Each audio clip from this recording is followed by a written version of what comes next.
મહેન્દ્રસિંહ સોલંકી અમે ખજૂરીવાળા મેરડીમાંના લાભાર્થી છેલ્લા 10 વર્ષથી નાઇટ ક્રિકેટ ટુર્નામેન્ટનું આયોજન કર્યું છે। એમાં લોકોનો અને પ્રશાસનનો બેનો સારો સપોર્ટ છે અને ગુજરાતના દરેક જિલ્લામાંથી 64 ટીમ જેવી આવે છે અને માણસો રોજે 5,000 જેવું રોજ જોવા આવે છે। માણસને આનંદ આવે છે, હરવા ફરવા આવે છે, ખાણીપીણી ખાવા આવે છે, પવન ખાય છે અને મજાની ટુર્નામેન્ટ થાય છે। એટલે આવી વર્ષે અમે દર વખતે આયોજન કર્યું અને આ ટુર્નામેન્ટ રહી એનો જે કંઈ નફો આવે એ અમે ખજૂરીવાળા મેરડીમાંના મંદિરમાં અર્પણ કરી છે એટલે ધાર્મિક કાર્યમાં વાપરીએ છીએ।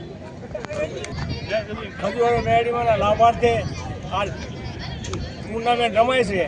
ખૂબ સારી એવી ટુર્નામેન્ટ રમાય છે અને બધા ખૂબ આનંદ કરે છે અને આ જે કંઈ પૈસા આવે ખજૂરીવાળા મેરડીમાં જાય છે અને ખૂબ આ બધાનો સહકાર છે। રાત દિવસ મહેનત કરે। અમે તો ઠીક હવે ક્યારેક આંટો મારવી આ બધા પ્રેક્ષકો આ બધા અમારા જુવાની રાજની ભક્તો ખૂબ મથે છે અને ખૂબ મહેનત કરે।